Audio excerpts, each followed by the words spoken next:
Tonight, we'll talk about the presidential race and its impact on Virginia congressional races, discuss possible rolling blackouts from Dominion customers during our energy and environmental update, and explain the so-called right-to-work amendment on this November's ballot.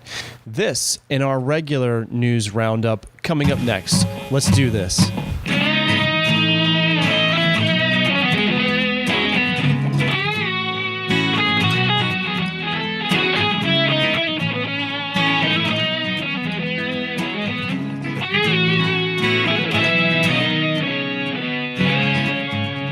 Thanks and welcome to the For Virginia podcast for the week ending October 22nd, show number 10, 17 days to Election Day.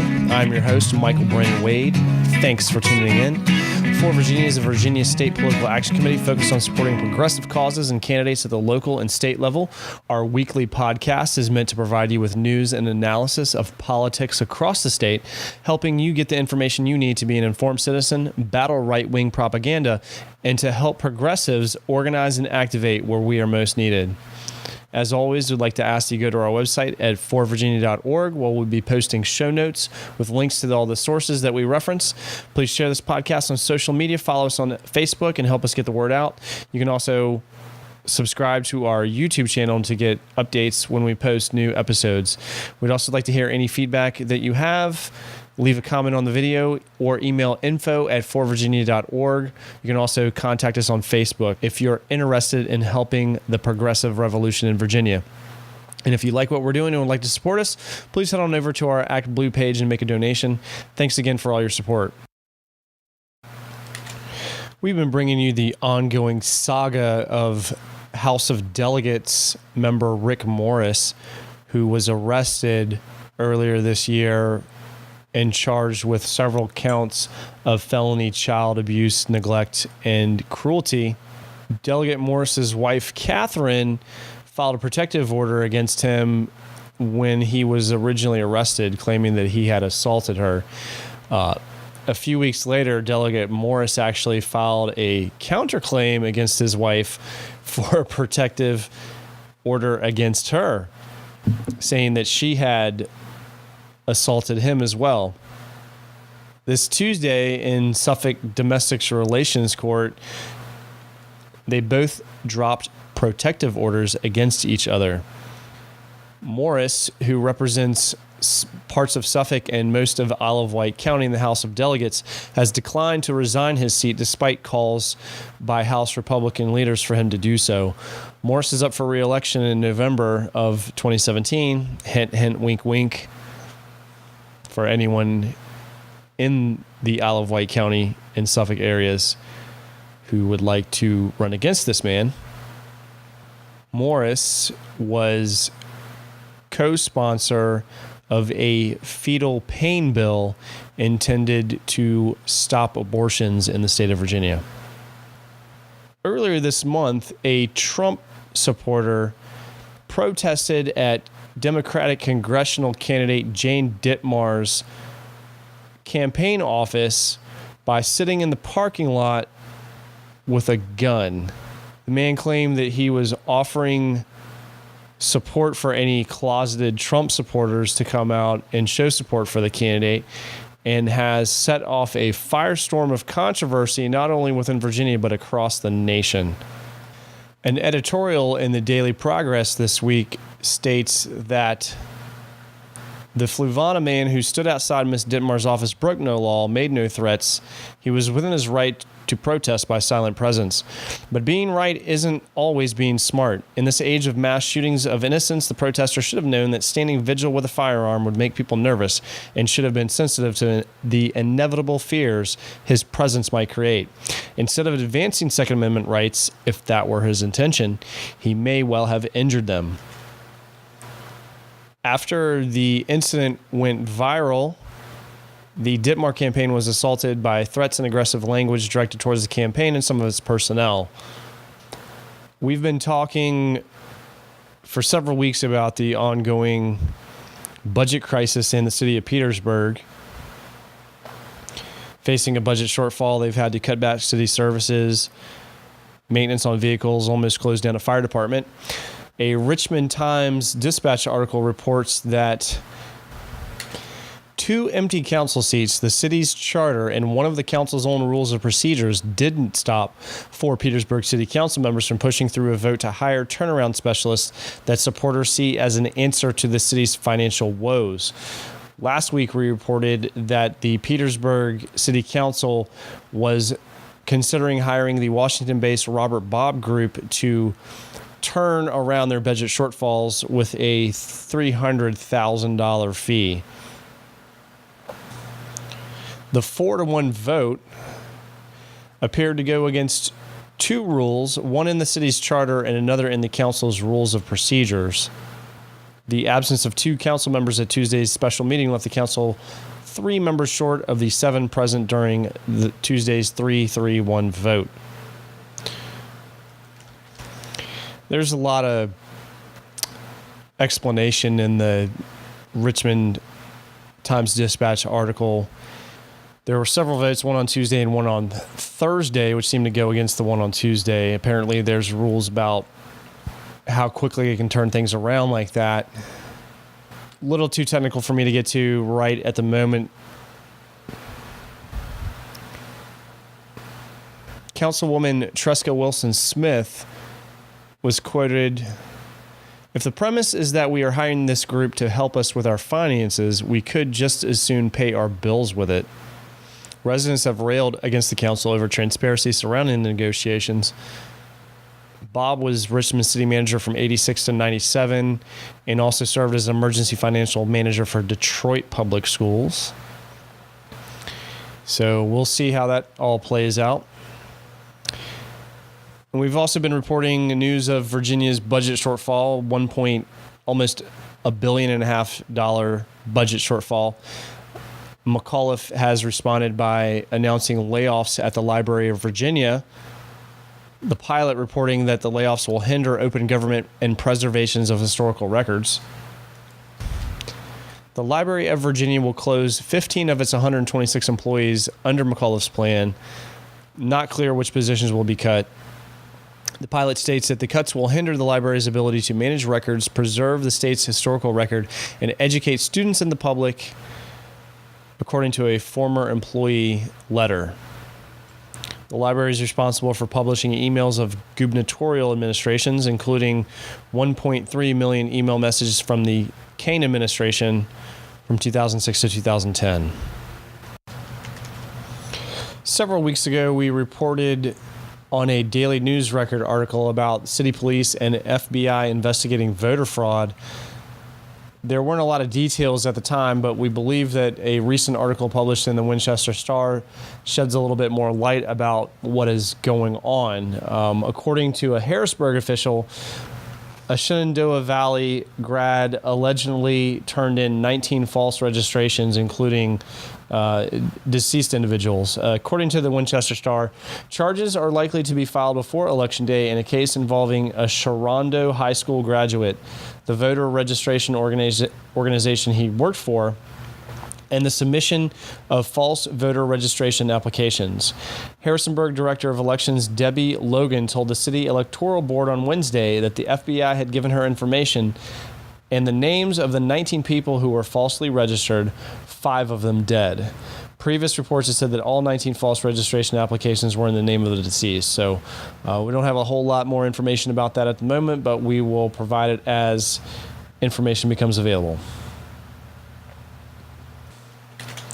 According to the Virginia Public Access Project, early in-person voting is up more than 23% across Virginia. A comparison of votes received 18 days before the election, that would have been Friday, versus 2012 versus 2016 shows that 88,618 ballots have been placed already before Election Day, compared to 71,800 in 2012. Most of the increase is in Northern Virginia area, which saw a 63% increase.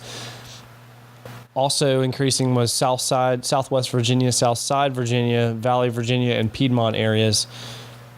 The Northern Neck, Hampton Roads, and the Capital Region all saw decreases in early voting. So there was also a lot of news this week about voter registration deadlines. The original deadline to register to vote was this Monday. Now, because of higher than normal traffic levels, the Board of Election website actually failed before the deadline this weekend. And so a voter advocacy group sued the State Board of Elections in order to get the deadline extended. Now, McAuliffe issued a statement saying that basically he supported the deadline extension, but that his hands were tied as the registration deadline is dictated by law. So an Alexandria court actually extended the deadline through this Friday evening, allowing an additional 28,000 voters to submit registrations through Thursday. The final number of applicants submitted during the extended registration period will be higher when in-person and mailed voter registration applications are processed in the coming days. That's according to the Virginia Department of Elections, as quoted by Lynchburg Television, ABC 13 WSET.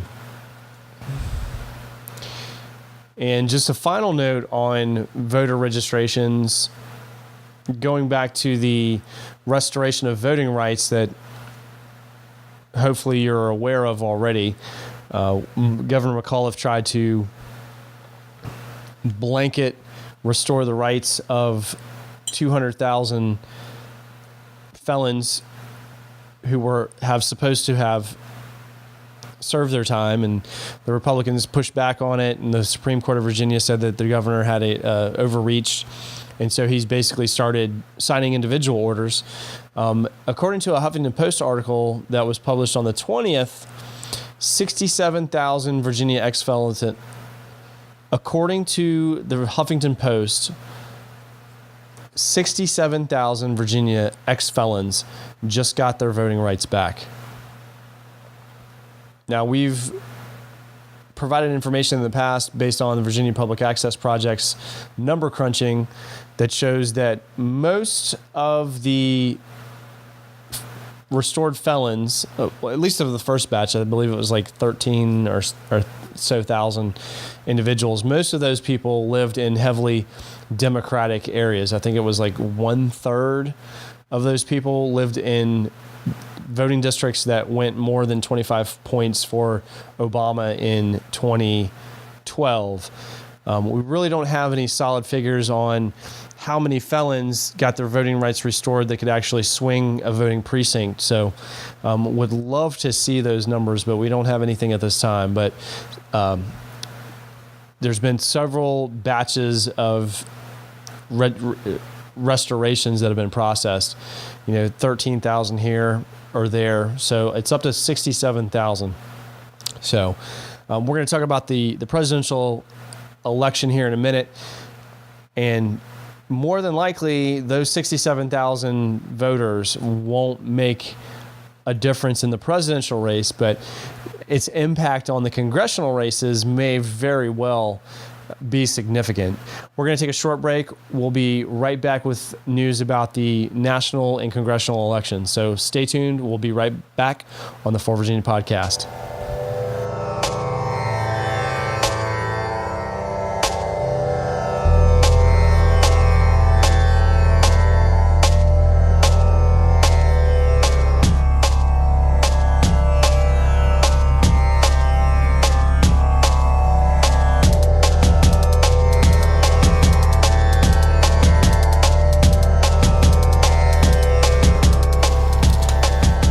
Welcome back to the For Virginia podcast. This is Michael Brandon Wade. Thanks for staying tuned with us tonight.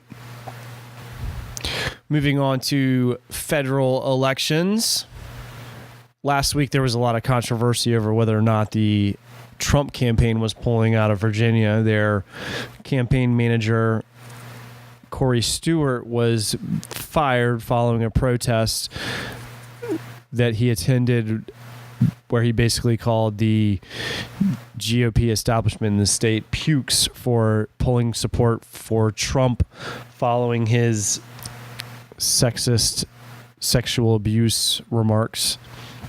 The Trump campaign came out swinging last Monday to deny all reports that the campaign was pulling out.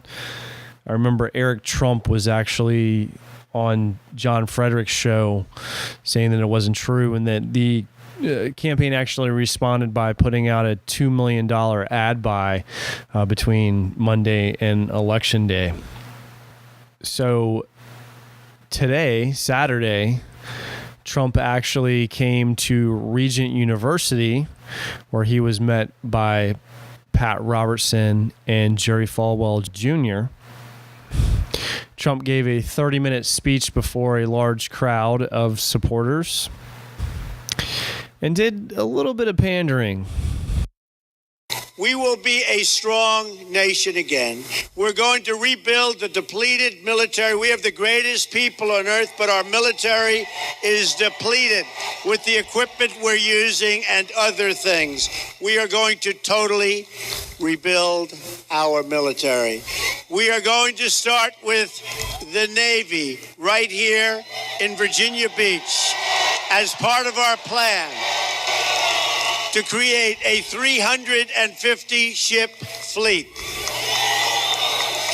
Little Creek and Naval Air Station, Oceana, are going to get a lot busier when I'm president. Get ready. How many people are from there? How many people do we have? Well, that's a lot of people. Norfolk Naval Shipyard is too. Watch. They're going to get very busy, folks. Get ready.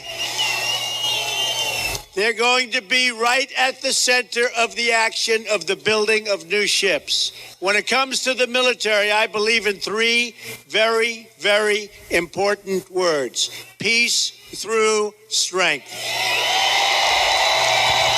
I don't know about you, but I've never heard anyone mispronounce Norfolk so bad. According to the pilot, as well as a tweet that I was able to find, one Trump supporter waved a poster of a shooting range paper target with Clinton's face in the center of it on top of a Trump-Pence sign. State Democratic Party leader Susan Swecker said that she was escorted away from the university's private grounds. Quote, "But what are they afraid of?" she asked. There were several articles. There was one yesterday that I saw on Robert Reich's Facebook feed that was talking about how Trump seems to be, the Trump campaign seems to be in dark days. I mean, I don't need to get into the last debates and the sex abuse allegations. An adult film actress came out just this past few days ago saying that Trump kissed her on the mouth without permission and offered her $10,000 to come back to his hotel room, which she reportedly refused. I mean, it just keeps getting worse and worse for him. And latest news from yesterday is that Clinton is currently enjoying a 12-point lead in Virginia. So, Trump wants to spend $100 million of his money on his campaign. He wants to spend $2 million in ad buys in Virginia, so be it. But I don't think there's any question that Clinton has got Virginia on lock. I mean, there was an article, I want to say it was a Washington Post, can't remember off the top of my head, but Virginia has gone through an amazing political transformation in the past 15 years. It has traditionally been a solid Republican state, but since Obama, 2008, it's been solidly blue. I mean, right now we are enjoying a Democratic governor, lieutenant governor, and attorney general, Commonwealth's attorney, excuse me. And it's really amazing. So I'm glad that I'm glad to be here as part of that. Unfortunately, we still have a state legislative body that is still solidly red. We've got a huge deficit in the House of Delegates. Right now, we've got just enough people, representatives in the House of Delegates, to maintain the governor's veto. One single flip would change that. So right now we have Mike Mullen for delegate in Newport News.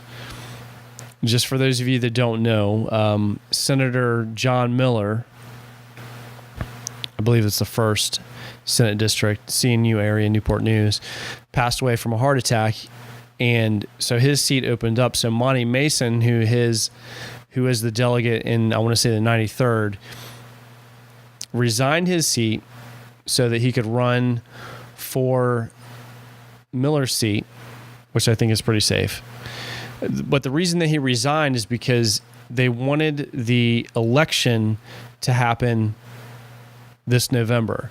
If Mason had held on to his House of Delegates seat and ran for Senate, what would have happened is that if he does win, his House of Delegates seats would have had a special election. And based on voter turnout during special elections, it's very likely that the Williamsburg business establishment would have been able to put forward a candidate to challenge, whoever, and would have had a very strong chance based on historical voter turnouts for special elections, which is very weak. Just like we see with midterm elections in Congress and so forth, Republicans tend to go out more on off-year elections. So by resigning his seat beforehand, Mason was able to ensure that we'd be able to hold a vote during this presidential election.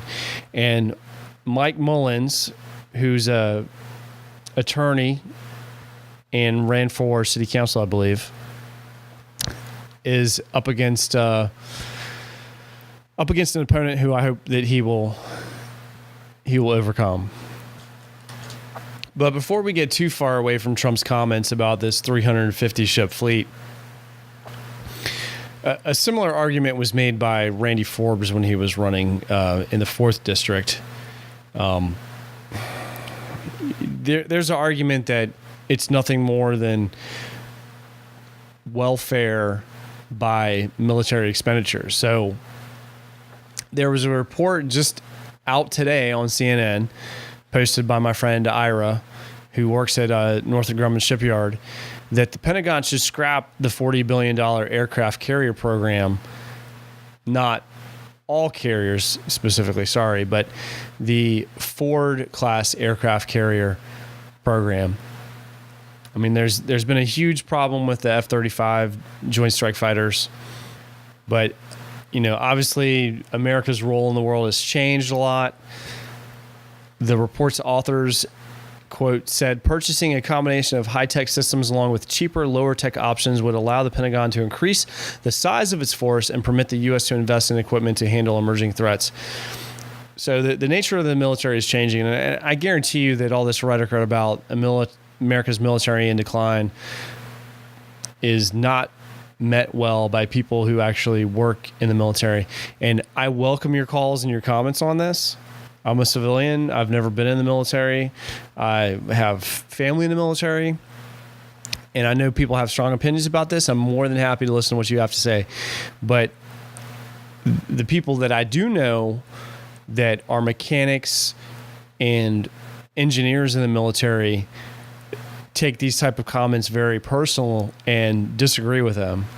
I mean, Trump likes to talk about how we still got B-52 bombers in the air and so forth and so on, and how we're scrapping parts from plane graveyards. And there's reasons why that is, because we have so many ships just sitting, or so many aircraft just sitting in scrapyards or airplane graveyards that have never been flown. They're just basically pumped out as part of military welfare programs and just sit in lots. Tank programs are a good example of this as well. But to say that the United States military are in decline is just ridiculous. We have the largest military in the world, bigger than the next dozen combined. And all this talk about building more ships in Newport News or Oceana, Naval Norfolk, it's just pandering.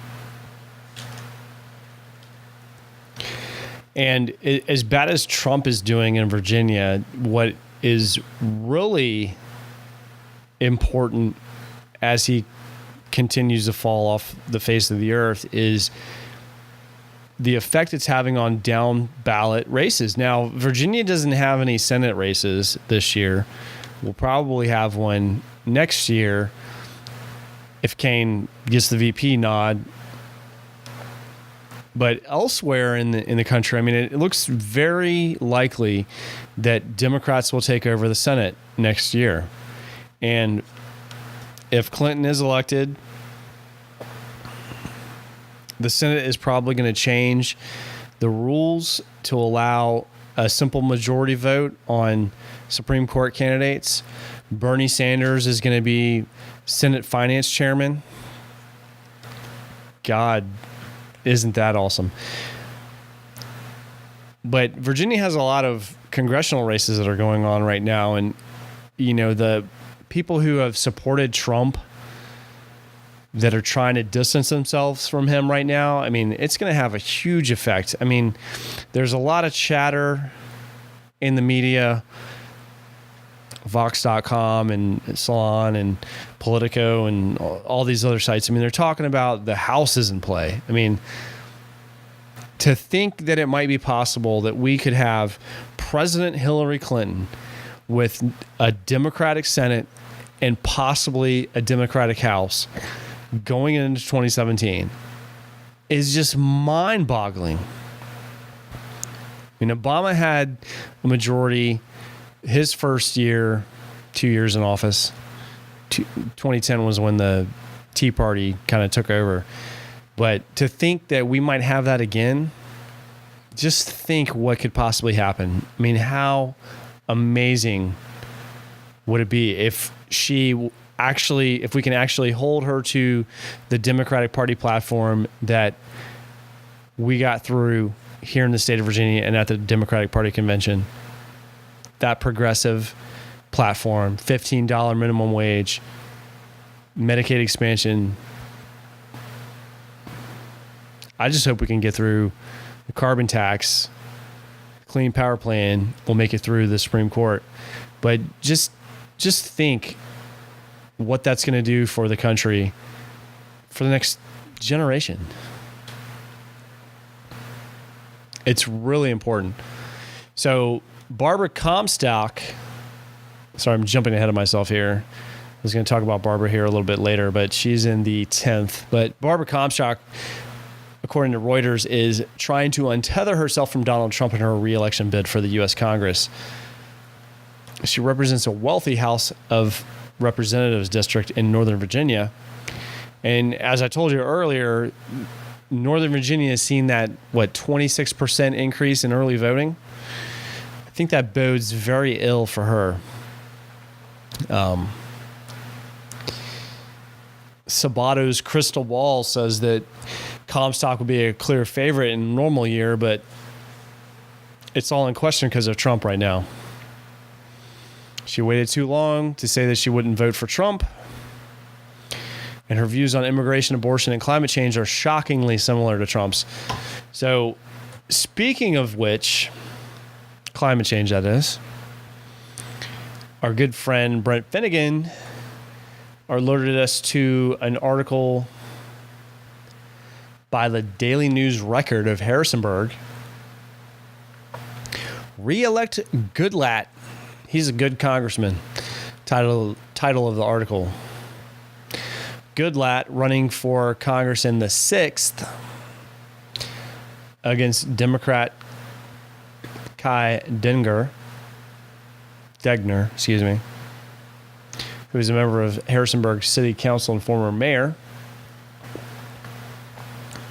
The Daily News Record says that while Mr. Degner has mounted a spirited campaign and we appreciate and admire his dedication to public service, his policy positions emulate those of the Obama administration and the campaign of Democratic presidential candidate Hillary Clinton. He gets credit for his listening skills and for running a spirited civil campaign, but we don't agree that such matters like climate change, income inequality, and social justice are the most burning issues facing our nation. The article goes on to tout Mr. Goodlatte's conservative record in Congress and his conservative beliefs of his constituents. He is a proven fiscal conservative who advocates the protection of the Second Amendment rights and the removal of excess regulatory burdens that are favored by those on the left. His stances on the issues resonate well in the Shenandoah Valley of Virginia. We implore him and his fellow conservatives to be more aggressive in using the power of the purse that is granted to Congress and opposing fiscal policies that go against their principles and that have doubled the national debt during the Obama administration.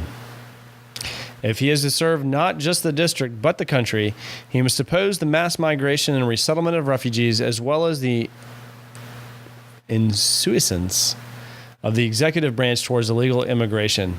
Mr. Goodlatte's position as the chairman of the Judiciary Committee confers upon him unique powers to make good immigration policy. It's time for him to use it, particularly if Miss Clinton is elected. That's from the Daily News Record, Harrisonburg, Virginia. I think this quote bears repeating. We don't agree that such matters like climate change, income inequality, and social justice are the most burning issues facing our nation. Because of that quote, I have to give the editorial board of the Daily News Record this week's shame.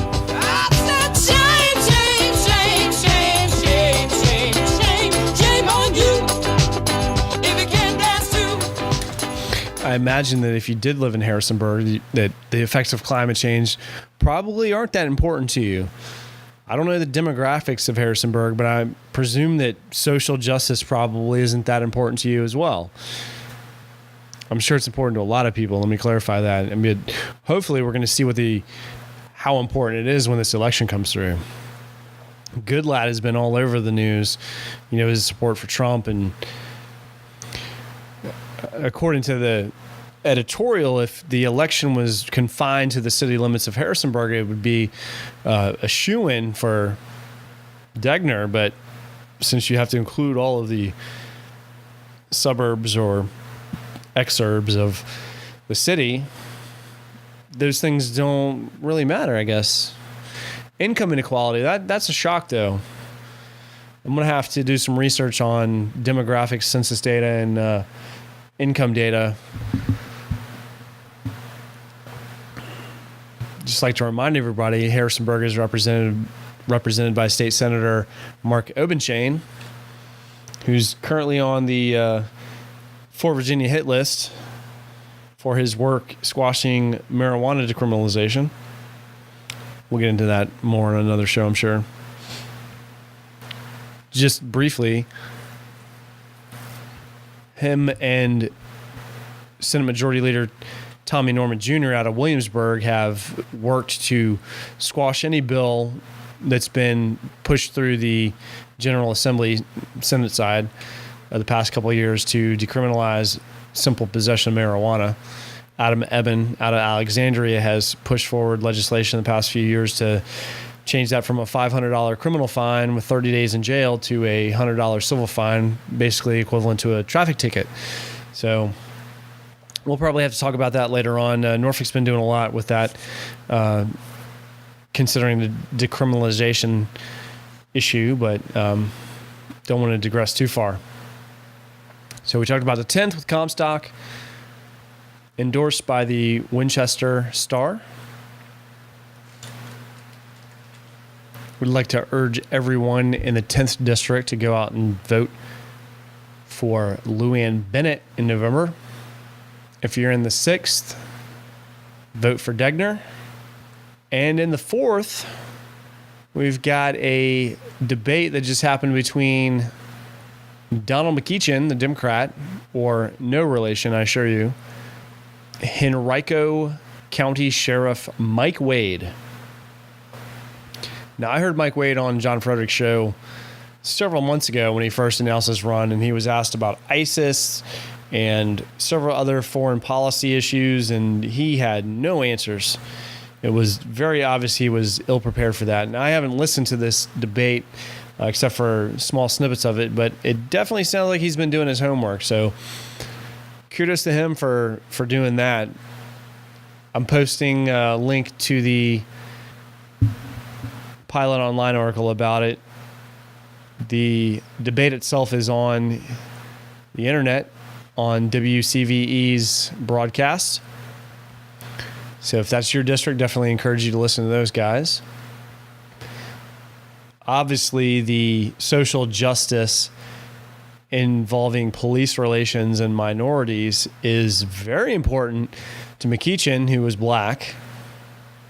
Quote, as one who's been profiled and who has been pulled over, and despite the fact that my car didn't match the description that was given, and despite the fact that I had a House of Delegates license plate on the back of my car, so that certainly couldn't have been the car that's involved, I've been pulled over.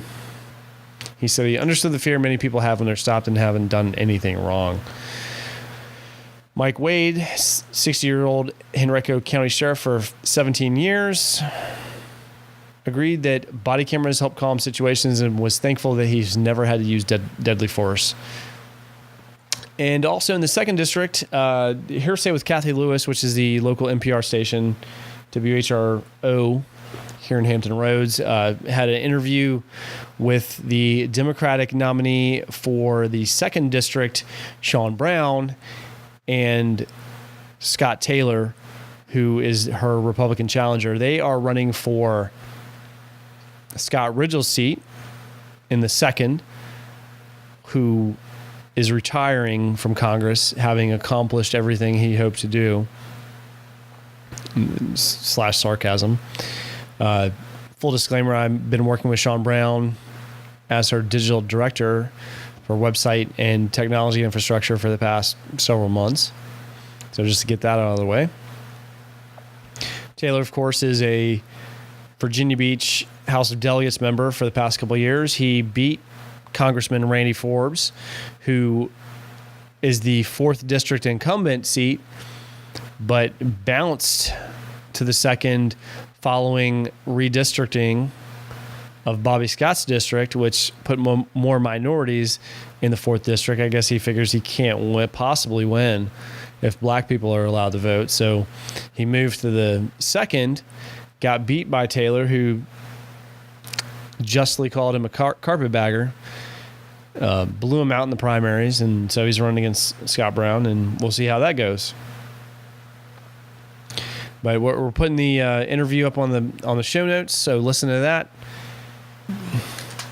Sean is a trained economist from Brown University. She was the first black student body president in an Ivy League school at Brown. She also attended MIT and Oxford University. She's a very smart lady, family and businesses. Can't say enough good stuff about it. She encouraged me to start doing this podcast, so I got to give her props for that. And very encouraging, very encouraging. I just hope the best for her. So that's your roundup of the congressional races. We're going to take a short break. We'll be back and talk about power and energy, Dominion rolling blackouts, Yorktown power plant, and more. Stay tuned. This is the For Virginia podcast.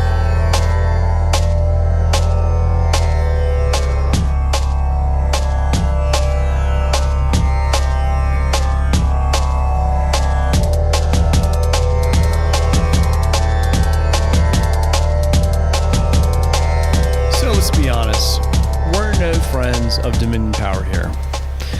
Their history of coal ash dumping into the James River and Chesapeake Bay watersheds, their hostile net metering policies towards solar power, and their arguably corrupt control over Virginia politicians to fight the Clean Power Plan and other renewable energy initiatives in Virginia is frankly disgusting.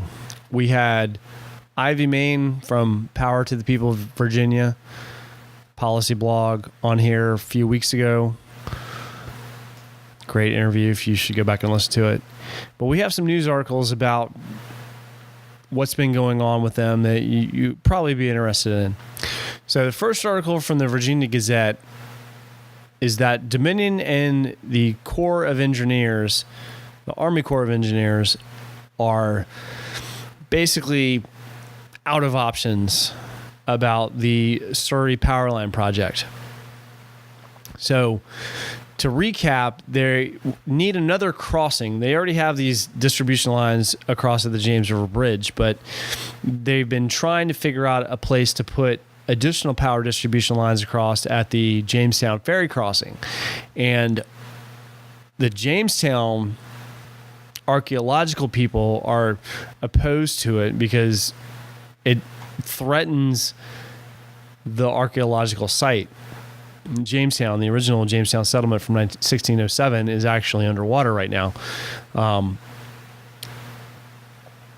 Other people in the area don't want to destroy the sight lines, not in my backyard kind of thing is going on there as well. But Dominion is claiming that without these power lines, the peninsula could experience rolling blackouts starting next year.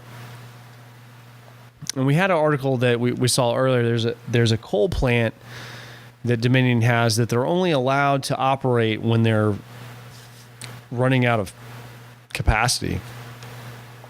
And so they ran it a few times this year.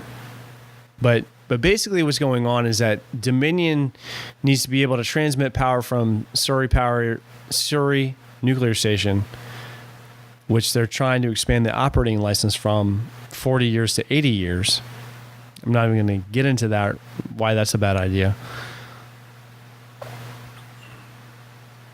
But they are desperately trying to maintain control of the power infrastructure in Virginia to benefit themselves, obviously.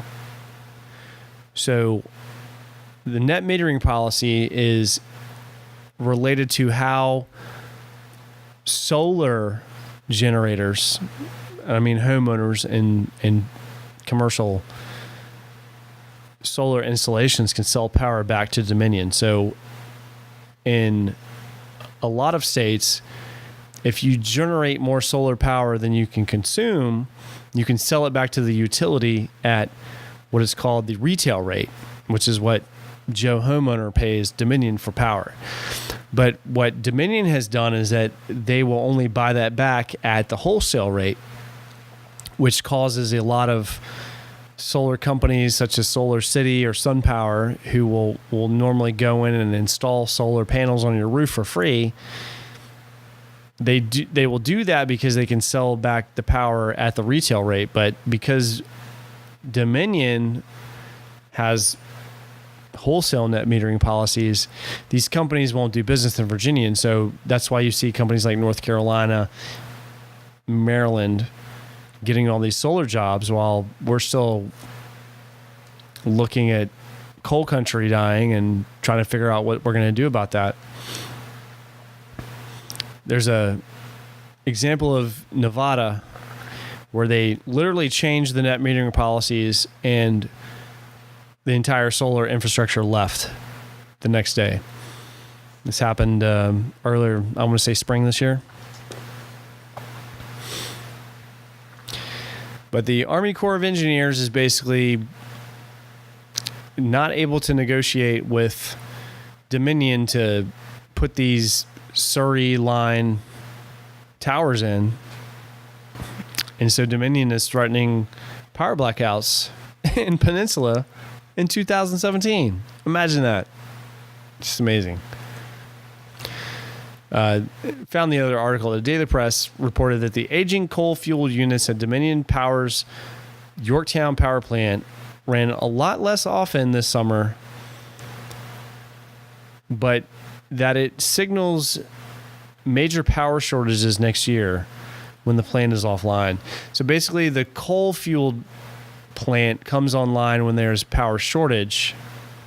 It's in Yorktown, so technically that's on the peninsula.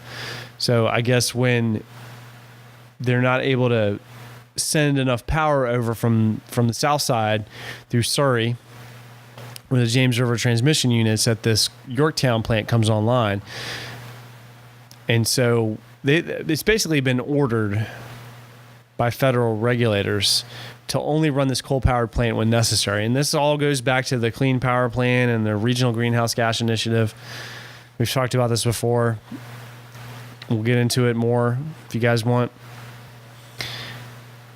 But Dominion spokesman Dan Guinness said Yorktown's coal units were needed for reliability to keep the lights burning on the peninsula. So because of the necessity to stop burning coal, that means that we may be facing energy shortages on the peninsula. We'll see. In the meantime, I'm saving my money to put solar roof on my house. Tesla, SunPower, Elon Musk is planning on announcing some kind of new solar roof. Like instead of putting shingles on your roof, you put a solar panel on your roof. So we expect an announcement on that in the next week. So we'll see how that goes. In the meantime, if you're interested in giving Dominion less money, you can sign up for Arcadia Power, which will provide 50% renewable energy credits to wind power farms across the United States, and you'll pay the same amount of money on your power bill. So Arcadia Power, we'll put a link to the affiliate link that we got. We've been on it for several months. We still spend the same amount of energy, spend the same amount on our power bill, but we know that our money's going towards renewable energy, whether it's in Wisconsin or wherever in the state. I mean, we'd love to have it in Virginia, but until we can get people in the General Assembly that will fight Dominion and stand up to them, it's really the only option we have right now. So this Thursday morning, Governor Terry McAuliffe attended a ribbon-cutting ceremony at Monticello High School, announcing updates to his energy plan. There are now 6 public schools in Albemarle County that will receive a portion of its energy from solar panel installations as part of a $500,000 grant from the U.S. Department of Agriculture Rural Energy for America program. There's an alternative to putting in power lines at Surrey. And according to the South Hill Enterprise, a North Carolina-based solar energy company has selected a site outside of Chase City to become the firm's second project in Virginia. The company has filed a special execution permit request with Mecklenburg County for a solar farm they hope to be up and running in 2018. And wrapping up our climate and energy news, at ODU, national security experts made recommendations on sea level resiliency. Now, we saw Secretary of State John Kerry at ODU last year or earlier this year talking about national security and climate change. And a lot of people on the right like to laugh about it. They think that ISIS is the most important national security thing that we have, but they laugh when, Democrats say that climate change is the most important national security threat. I mean, the Pentagon has reported on it. Kerry and Obama have reported on it, and they think it's a joke. But when you have this disruption, whether it's to drought or floods or whatever, it causes disruption. I mean, one could argue that the whole Arab Spring occurred because of climate change. There was drought. It caused farmers and fruit sellers to have a really bad year. And next thing you know, the government of Egypt is overthrown. So Hampton Roads is really at risk. It's the most at-risk area outside of New Orleans. I mean, probably even more so because we have so much military infrastructure here. I mean, that was the whole point of Kerry's speech, was that, the same places that Donald Trump talked about earlier, Oceana, Norfolk Naval Base, Northrop Grumman Shipyard. I mean, these places are threatened by rising sea levels and hurricanes and so forth. So the report came out with 4 takeaways. Number 1, More science is needed across a wide spectrum from ocean, climate, and atmospheric sciences to social, civic, and health sciences. 2, the effort must move forward quickly from planning and recommendations to building a national plan and securing the investment to get things done. 3, to make sure climate change and sea level rise is considered in a variety of critical decisions. And 4, be regionally and nationally consistent in planning decisions. Now, there was another article about Norfolk. So the problem is not only that the sea level is rising, it's also that the land is sinking. And I don't have time to get into about aquifers and stuff right now, but we have been taking more water out of the ground, more groundwater out than has been replenished by rainfall. And that's a problem because in Norfolk, you take all that groundwater out, it starts sinking. The land starts sinking. So it's not necessarily that the sea level is rising, it's more that the city of Norfolk is sinking. And so what they're trying to do now is they're trying to do wastewater injections, clean wastewater injections. I mean, we're not talking about dirty wastewater. We're talking about treated wastewater back into these aquifers to try and prop up the land. I mean, we had an event with Matthew a few weeks ago. The city of Norfolk got shut down because they have so many underpasses and they have what they call rainy day flooding all the time now. And we had a tropical storm. I mean, we didn't even get hit by the hurricane or whatever it was by the time I got here, but there was so much rain dumped on the area. Norfolk was shut down. I mean, we're getting to the point where we're going to have to start moving people and reclaiming water back to the ocean, just giving up land because you can't keep bailing it out if it gets flooded out all the time. I mean, I'm a homeowner. My house is 8 feet above sea level, or the 100-year floodplain as they call it. So I'm pretty sure at some point it's going to affect me too.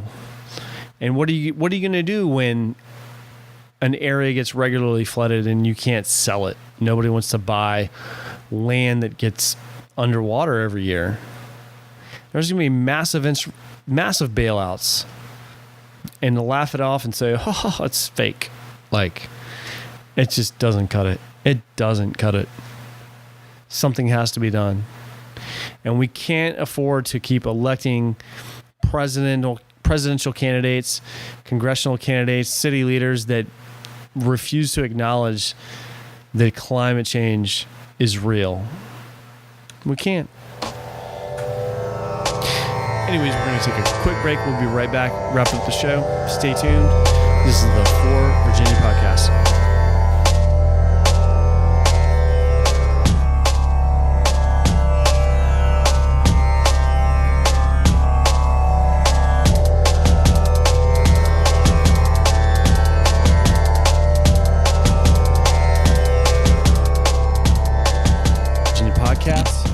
We're going to wrap up with a couple quick things real quick.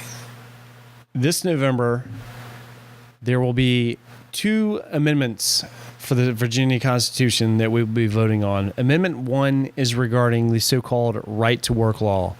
Now, right to work is one of those Orwellian terms that means the opposite of what it actually does. Right to work is more appropriately called right to work for less.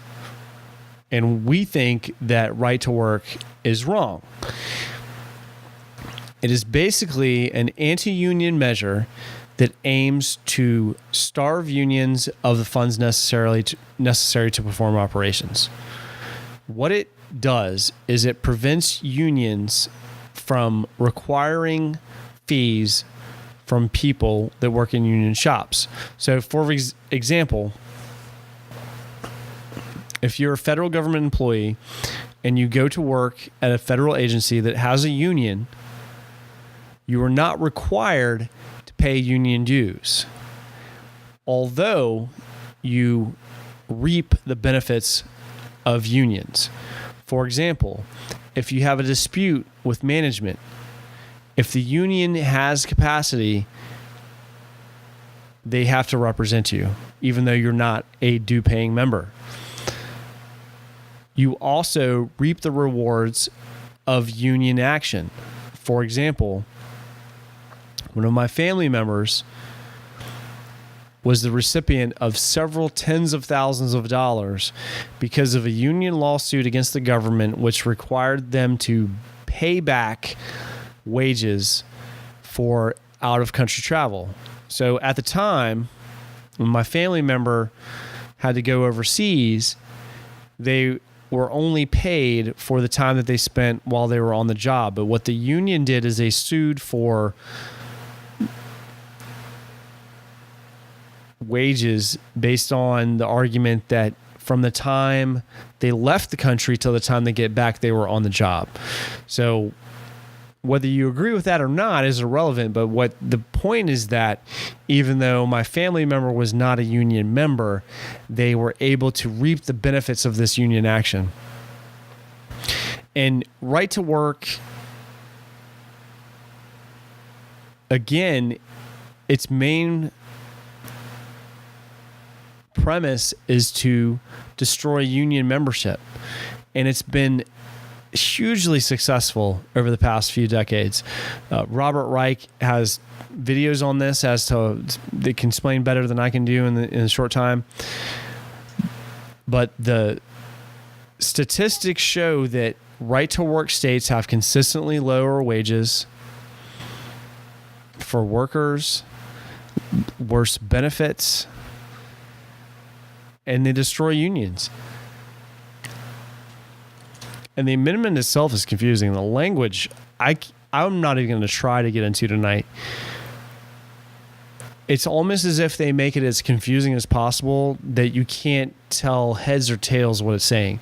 Because if you're an uninformed voter and you go into the polls in November 8th and you see this, you're going to vote yes on it because it seems like you support unions, you want to support them, you vote yes. And it has the opposite effect.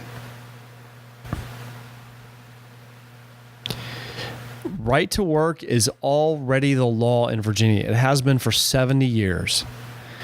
What Republicans are trying to do is they're trying to enshrine it in the Constitution so that it can't be overturned. Because in order to overturn a constitutional amendment, you need another constitutional amendment. In order to have one of those, you need the measure to pass in 2 consecutive House of Delegate sessions and then have it voted on by the people. Our friends at Progressive House Virginia have put out a nice little flyer. Harmful to unions, harmful to workers, harmful to Virginians. Wages are almost $6,000 a year less in right-to-work states. The poverty level, 15% higher. Health benefits, 16% of people below age 64 in right-to-work states are uninsured, compared to 12% in free bargaining states.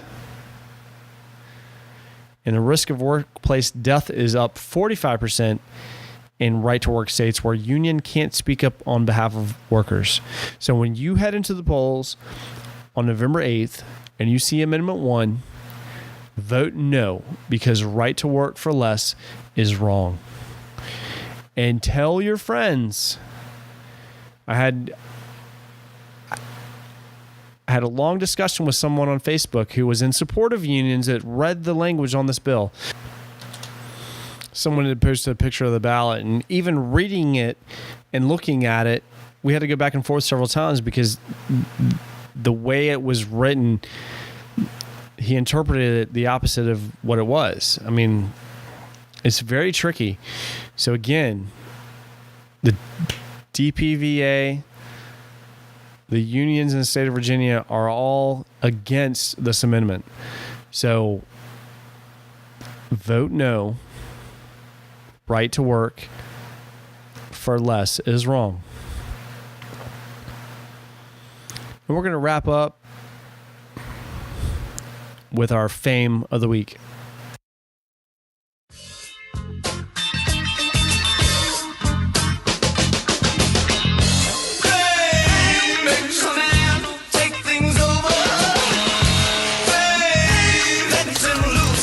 we got to give this week's fame to John Fredericks, conservative talk radio host. John Fredericks is the acting campaign chairman for the Trump campaign in Virginia. He is a conservative talk radio host out of Chesapeake.